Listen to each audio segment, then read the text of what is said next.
flying change is performed in one stride with the front and hind legs changing at the same time. The change of the leading front and hind leg takes place during the moment of suspension. The aids should be precise and unobstructed. Flying changes can be executed in sequence at every 4/3 second and every stride. The horse must remain light, calm, straight, with lively impulsion and maintaining the same rhythm and balance throughout. So we will have demonstrations now from flying changes and flying changes in series, but as long as we go through the forum here, you will see that the flying changes in sequence will be presented in different ways. So this flying changes. This step for me is bigger than later from that to St. George, because to train the flying change is the first difficult thing for horse and mostly for the rider, and show it if you are on the right way for me.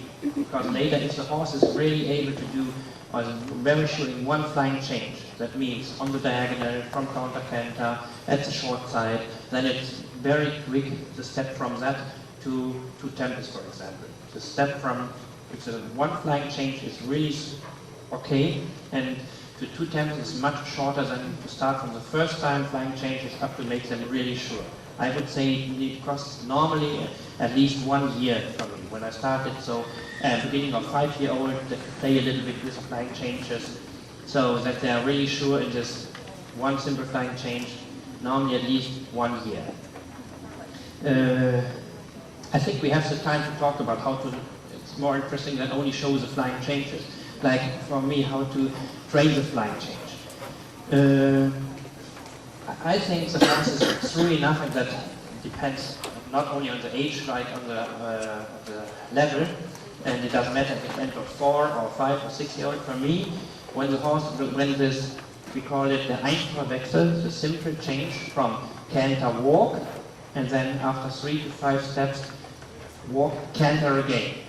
If that is very clear and sure, and for example, if you are really able to do it 100% on a straight line, that the transition from canter to walk is really clear to walk, that you are able to keep them straight when you bend them from the one side to the next side, prepare the flying change, and you really can make the new canter absolutely straight. And the horse get not crooked to the left or to the right, and between that. Yeah, this is for me once to check if you say, hey, if the horse are through enough to do that, then I can start the flying changes, because the aid for the flying change is not not different from walk canter. It's the same, only between the canter to come to the flying change. Aids for the flying change is, first you're in righty canter, horse is bending to the right, you sit on the right, left leg is back.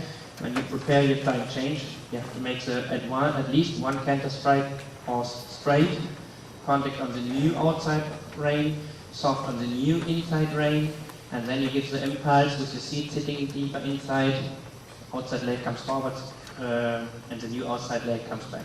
So that's the same when you start the canter from walk. You agree? yes, absolutely. What is very important for the execution of the flying change, that the quality of the canter is maintained.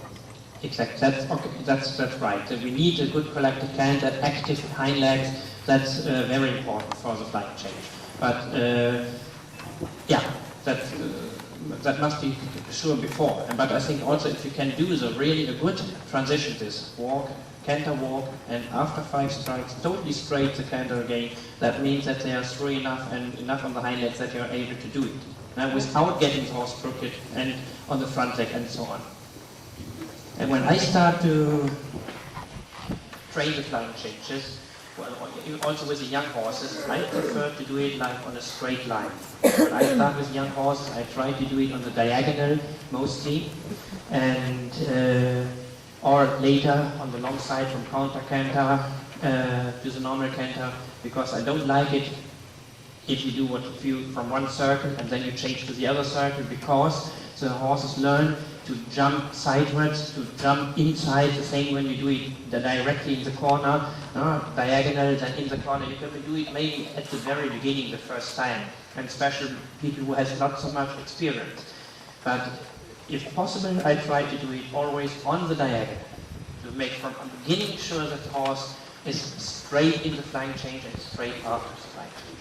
And then you will have sometimes problems because they didn't learn, they jumped late behind, so then it makes it easier to do it in the corner if it didn't work, or do it like in a serpentine.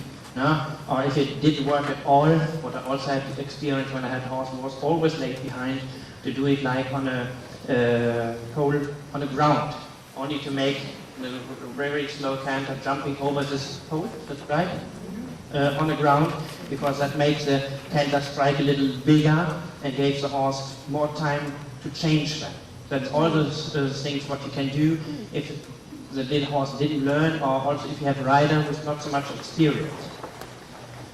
Once again, the preparing for the pier for me is absolutely important for a good flying change and for a straight flying change, that you are able to make them like from one side, right in canter, make them straight before the flying change. That's very important. Make them loose on this new inside rein, and that they accept the new outside rein, and then give them pulse out of your seat. And then what most of riders forget, the inside leg is as important as the outside leg, because a lot of people only want to ride then the flying change with the outside leg, and then 100% the horse gets really crooked. So, and then with young horses, it's also important, like if you have done it a few times, for sure most of the horses which are little have blood, what we need, they get a little hot. No? And often it's easier at the beginning if you don't prepare and surprise them with a flying change and they're doing it, but then they are not really learning it. They have to accept that you prepare, that they, like for example, right, you can bend them to the right, and as soon as you make them a little straight, they know the flying change is coming, they get a little hot, they start running, but then you have to wait. You have to bring them under control again, and then do the flying change. So for me it's important, they have to know that the flying change is coming, and not that that you, because they do it by themselves and are getting hot, that you surprise them in the corner and sometimes you ride the flying change. Then it took much longer time that they really learned it. That is a big step to the flying change, that they get really hot, that they get for a while little tense, and worse in the canter that the quality lost a little bit at the beginning. So always very carefully with correct them too hard if something didn't work. And that's later special in the one can't believe how quick that goes. So keep them once too hard in the web roses first, that you feel it for 1 or 2 days, that they get really a little hot or nervous in that when they are sensitive. That canter make a very big change, but at least we want to have the flying change as big as the canter before. Yeah, and this horse had a nice uphill canter, a big canter, so our goal is to make the flying change as big as the canter strike before. If you have a canter like this, and I can't try to get a flying change like that. No? So, but we go first on the left side, left knee canter, and you prepare it again, and if it's really good, we will do it once on the diagonal. And I would try, Claudia, just before, collect him a little bit more, go on a circle or straight, collect him a little bit more, and then like in your mind, 1 or 2 strikes before, you have to sink forward, what I say, to the flying change. To give him an impulse really uphill and forward.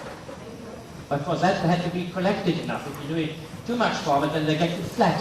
And so I would go alongside, and then come diagonal again, and around into your flying change. But really try so, a few strikes before. Collect them a little bit more, get them a little bit more uphill, and then in the flying change, sink forward. So collect them a little bit more, make it uphill. Oh, yeah, right, straight. And think forward in the change points. That was absolutely better. I would say this flying change was, the strike was nearly as big as the canter strike and this canter strike. We do try the same again to the other side. And we will see if this one is again a little shorter. Then we have to discuss a reason. Collect him again a little bit more. Or do it a little, keep straight on the line. Don't let him move to the side. Exactly, that was 100% good, correct. Take your time, take your time. Don't do it if he's crooked. Better, from here it looks better. Walk once. One reason